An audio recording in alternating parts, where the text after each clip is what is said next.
যাই হোক, নাম কি আপনার? বাবু। বেয়াদব অসভ্য ফাজিল কোথাকার ময় মুরব্বিদের সামনে বসে আমাকে বাবু বাবু বলতেছে, এই আপনার লজ্জা করে না? না মামা, তোমার তো ভুল হচ্ছে। আসলে কি জানো, ওর নামই হচ্ছে বাবু। ও, নামই বাবু? কি নাম রাখছেন, এটা পিচ্ছি পোলাপা না? আচ্ছা যাই হোক, শোনেন বাবু, আমি এখন আপনার একটা ইন্টারভিউ নিব। যদি আপনি ইন্টারভিউতে পাস করেন তাহলে আমি আপনাকে বিয়ে করবো। অসম্ভব, আমার ছেলে ইন্টারভিউ দিয়ে বিয়ে করবে না। আরে বিয়েতে ইন্টারভিউ দেয় মেয়েরা, আমার ছেলে কেন দেবে? Quite impossible and fixed and final, আমার ছেলে ইন্টারভিউ দিয়ে বিয়ে করবে না। বাবা চুপ, আমি ইন্টারভিউ দেবো।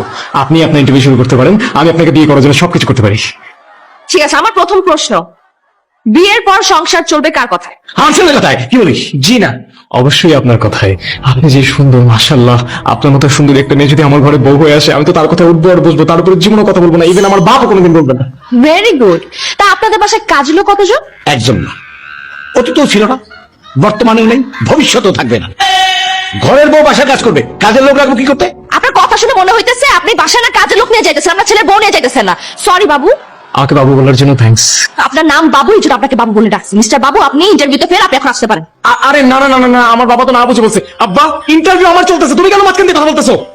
দেখেন, আপনি যদি আমাকে বিয়ে করে আমার বাসায় আসেন, আপনার জন্য বাসায় 3টা কাজের লোক রাখা হবে। একজন শুধু আপনার দেখাশোনা করবে, দ্বিতীয়জন আপনার জন্য রান্না বান্না করবে, আর তৃতীয়জন আপনার কাপড় চোপড় ধুয়ে দেবে। আর একজন রাখবি কোলে নিয়ে ঘোরার জন্য। সেটার জন্য কাজের লোক লাগবে, সেটা আমি করবি।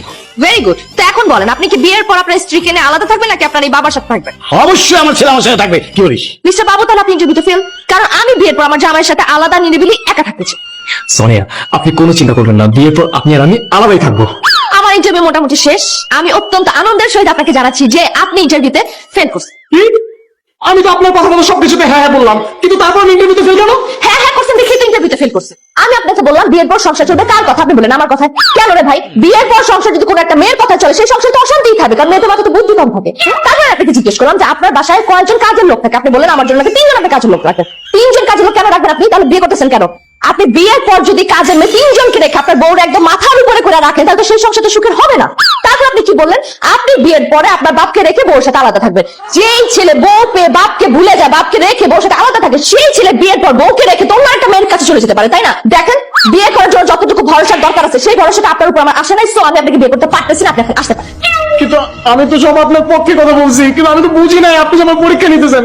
এই কথাটা বললেন, আপনি প্রমাণ করে দিলেন যে আপনার মাথার মধ্যে আল্লাহ কিচ্ছু দেন না, বুদ্ধি আছে না, কোনো ঝিল্লো আছে না, কিচ্ছু আছে। মা, এই মানুষটাকে আমার চোখের সামনে থেকে সরা, আমার ওনার দেখতে ইচ্ছে করছে, প্লিজ আপনারা বেরোন। এই যে এখনো দাঁড়ায় আছেন কেন? যান, ছেলে কেন জানে এখান থেকে?